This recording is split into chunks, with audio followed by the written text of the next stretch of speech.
Tú dices que un asesino dio el impulso para tu especialización y leyendo los casos, la verdad, menos mal que me dedico a la cultura, porque son terribles los casos, precisamente por eso que tú marcas al inicio, en el inicio, esta cosa de por qué hacen lo que hacen, digamos. Sí, efectivamente. Bueno, pues antes que nada me presento, soy Filiberto Sí. Cruz Monroy, soy el autor de Asesinos Seriales en México, de la editorial HarperCollins, y he sido periodista durante pues toda mi vida. Y efectivamente, cuando doy el salto de la redacción, de trabajar como redactor al mundo de la reporteada, eh, fue bastante pues complejo, el asunto de cubrir una fuente, eh, como la Procuraduría de la Ciudad de México, ahora Fiscalía de la Ciudad de México, también la policía, en fin, todo este tipo de fuentes que son bastante complejas y que requieren no solo mucho trabajo, sino muchos contactos.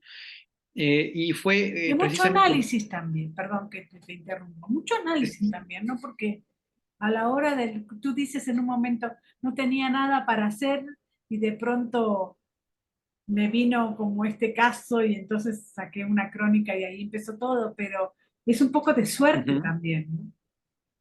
Sí, claro, por supuesto, como todo en la vida, ¿no? Tiene un poquito de un componente fortuito, en donde la suerte interviene, y en este caso fue así. Llegó el caso de José Luis Calva Cepeda. Yo tenía algunos meses sufriendo bastante porque era nuevo, una persona nueva en esta fuente que es muy competida, y logré articular una buena nota, y este fue un parteaguas, al menos en mi carrera periodística, porque pues me dio confianza, me pude afianzar en mi medio de comunicación, y de esta manera pues seguir trabajando, ¿no? Para poder eh, seguir acumulando experiencia, y con el paso de los años, por supuesto, bueno, pues ir aprendiendo de diferentes casos, de cubrir más fuentes, hacer más cosas como periodista, ¿no? Fue como la prueba de fuego esos meses, y ese caso en particular, el del caníbal, llamado Caníbal de la Guerrero, me marcó y por supuesto que me ayudó a despegar un poco, ¿no? Es un poco irónico, pero es la verdad.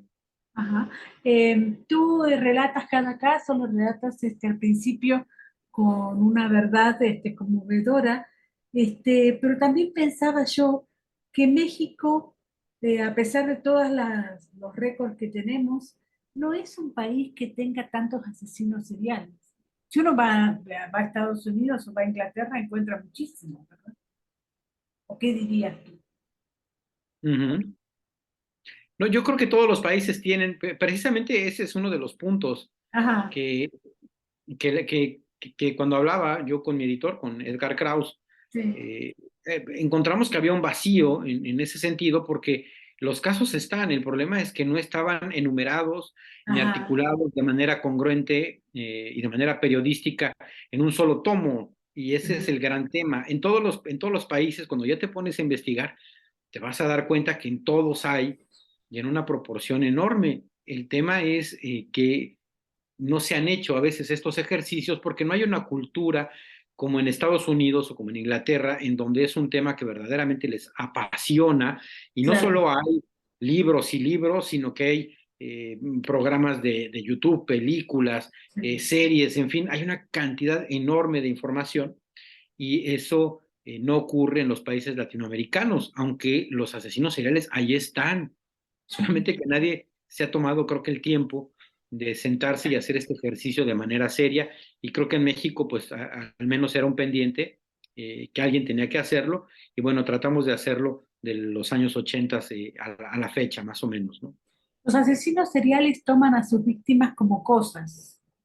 Eso lo refleja muy bien en los sádicos, ¿no? Es decir, toman a las personas como si fueran objetos. Los asesinos seriales son personas que están rotas, ¿no? Desde su niñez comparten eso, la gran mayoría tiene eso en común, son personas que fueron traicionadas por aquella persona que debía haberlas amado, cuidado, procurado, defendido, en fin, y que eso las golpea y las marca de una manera muy fuerte en la vida.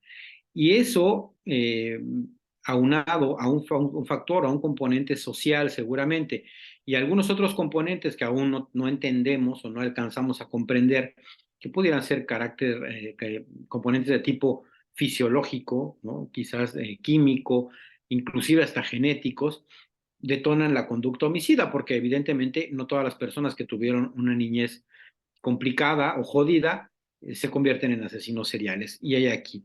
Y ellos tienen pues ciertos componentes en común y por eso es que se les cataloga como asesinos seriales. Por eso es que un sicario, que es una persona que igual ha matado muchísimas personas, no es un asesino serial. No, claro que no. Y la gran diferencia básicamente es que un asesino serial no persigue un fin. El único fin que tiene cuando comete la conducta es el de satisfacerse, el de autosatisfacerse. Es algo que le provoca placer. Claro. Y ahí es donde está la gran diferencia. Algunos de ellos podrían sí tomar a sus víctimas como cosas o como un vehículo para satisfacerse, ¿no? Algunos otros son un poco más complejos, ¿no? No hay ningún asesino serial que sea igual uno al otro, son Mira completamente vos, diferentes. mira vos. Entonces, Curioso. sí, no, sería difícil generalizar.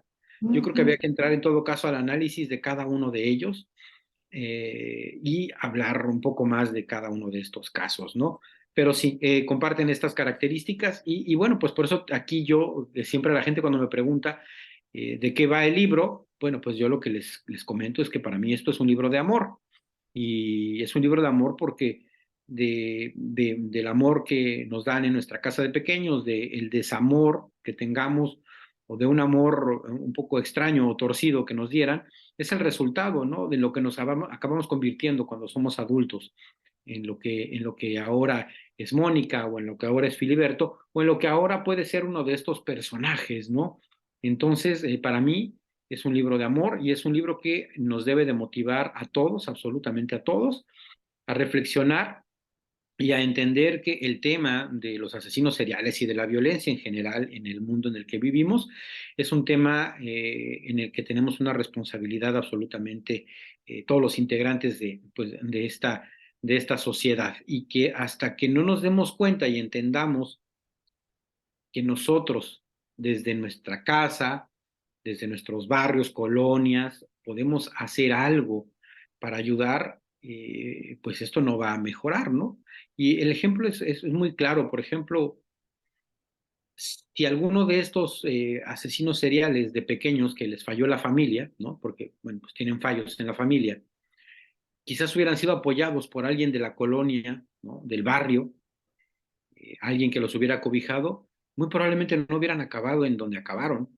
Y entonces ahí es lo que nos debe de motivar a la reflexión a todos nosotros y decir, cuando uno ve en la calle a un pequeño que está mucho tiempo solo, a una niña que está llorando, que se da uno cuenta que algo está pasando y volteamos hacia otro lado, ahí es donde entra esta pues corresponsabilidad, ¿no? Porque no tomamos acción como parte activa de esta sociedad en la que vivimos, Mónica. Sí, era un poco complicado también decir eso, porque sí se me ocurre que al final la culpa de los asesinatos lo tenemos nosotros, los ciudadanos, pero bueno, hay que discutir un poco eso. Yo lo que decía era tomarlos como cosas en el caso de los sádicos, cuando la chica les exige, les pide, les grita que tengan compasión y ellos ninguna, o sea, cada vez más hasta que la terminan matando, ¿no? Entonces, en ese aspecto es muy complicado, ¿no? Entender esa psicología. Sí, es complicado. Bueno, pues son gente, son psicópatas, evidentemente, ¿no? Y aquí en ese caso, pues es una pareja, pero hay otros casos que también son pareja. Y en la gran mayoría son dos personas que se alimentan una a la otra y que alimentados de uno al otro es como cometen la conducta. Quizás de manera individual no lo hubieran hecho. Ujú. Psicópatas es una palabra que hoy la ley no utiliza, ¿no? No lo Este, sé. no, parece ser que la han negado un poco en la ley. Este, de todas maneras, a veces también decir psicópata es un poco complicado en el sentido de que, como tú bien dices, los asesinos son diferentes los unos a los otros. Así es. Sí, así es. Son gente diferente, pero sí, evidentemente todos tienen una alteración o trastorno de su personalidad, ¿no?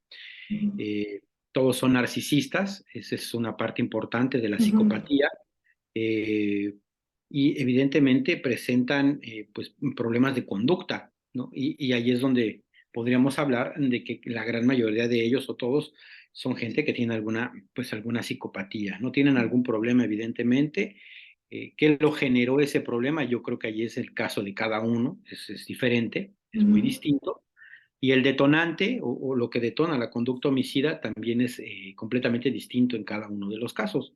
Hay casos en donde tú puedes observar qué fue lo que detonó la conducta y otros en los de es muy complicado porque además hay lagunas en la información, hay lagunas muy importantes derivadas de pues muchos aspectos, ¿no? De un trabajo periodístico deficiente, también de un trabajo de investigación policiaco, pericial, criminológico o de criminalística también pobre. Y entonces a veces tenemos estas grandes lagunas en donde no conocemos gran parte de la información de lo que ocurrió en la vida de estas personas. Y otra cosa que llama mucho la atención es que ya estando encarcelados algunos de ellos, no hay un seguimiento, lo cual es muy Claro, curioso. claro. No, no se permite que se les hagan estudios Ujú. psicológicos a estas personas, al menos en México, no sé, en otros países. Ni Eh, tratamiento tampoco, ¿verdad?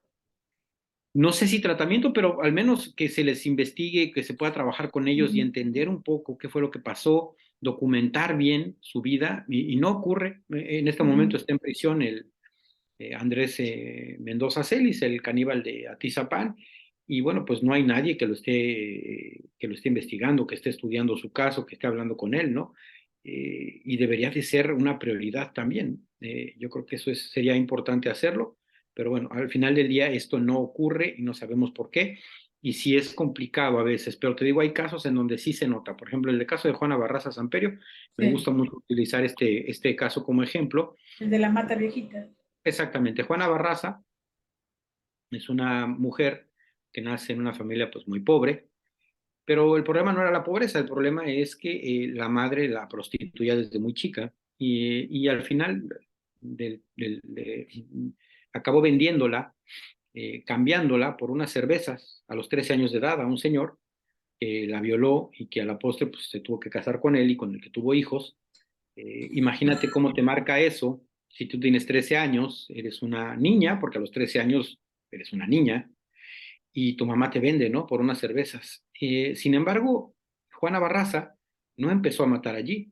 Juana Barraza tuvo hijos, luego tuvo más hijos, porque tuvo otras parejas, y aunque se reportan algunas conductas delictivas, pero son conductas delictivas menores a través de su vida, logró insertarse de alguna manera a la sociedad, podríamos decir, entre comillas, exitosa, porque bueno, pues ahí estaba y sobrevivía, y tuvo otro evento muy fuerte en donde a uno de sus hijos, el más grande, también lo matan, y eso le provocó un dolor fuertísimo. Lo logra superar también, y ella incursiona en el tema de la lucha libre. Era una mujer muy fuerte, muy corpulenta, grande, y en la lucha libre ella encontró una escapatoria, una salida a todos estos sentimientos que venía acumulando.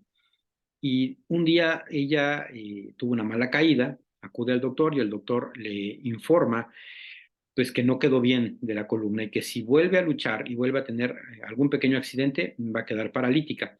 Y en ese momento Juana es cuando empieza a matar, cuando se le acaba ese escape que tenía, ¿no? Que es la lucha libre. Entonces vemos cómo se va construyendo esta personalidad de este ser humano, de Juana Barraza, todos los conflictos que va acumulando durante toda esta vida y cómo hay un detonante, ¿no? Que es en este caso el no poder hacer la lucha libre con la que se desahogaba y ahí es cuando detona la conducta homicida. Pero no en todos los casos es tan claro, Mónica. La última pregunta es, ¿qué sentiste tú al escribir? Y por otro lado, ¿quién te apoya, digamos? ¿Hay familia, hay gente que, porque después de escribir cada uno de los perfiles, uno queda un poco con, no sé, confundido, ¿verdad? Eh, ¿Qué Porque se esto siente de está, escribir? Bueno, escribir es un gran logro en el sentido de manera personal, ¿no? Porque, bueno, claro, esa parte es algo muy satisfactorio para cualquier periodista poder hacer un trabajo de investigación y que llegue a la publicación de un libro y que un editorial se interese en tu chamba.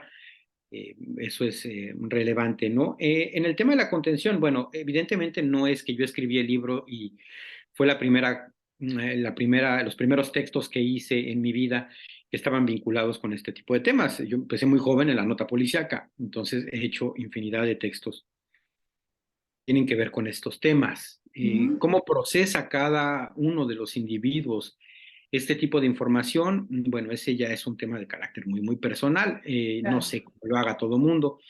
En mi caso, yo lo que hago es mucho ejercicio, Ujú. ¿no? Y esa es una manera en donde yo saco todo eso. Sin embargo, por supuesto que me imagino que deben de quedar eh, pues algunas secuelas, ¿no? Por trabajar con este tipo de cuestiones. Quizás no sean tan aparentes o uno no las alcanza a ver, pero estoy cierto de que ahí están, como le puede pasar a un policía, como le puede pasar a un agente del Ministerio Público, a un bombero, a cualquier persona que esté pues en contacto con estas situaciones que son bastante complicadas y complejas. Y bueno, por supuesto que pues tengo familia, evidentemente, gente que me apoya. Y no siempre es sencillo escribir. Hay días que la pluma fluye y hay días en que no. Hay días en que escribes algo que es muy fuerte y tienes que tomarte unos días para descansar o para sacar, ¿no? Ese veneno, esa toxina que tuviste que tragarte primero para después poderla expresar en palabras en un libro.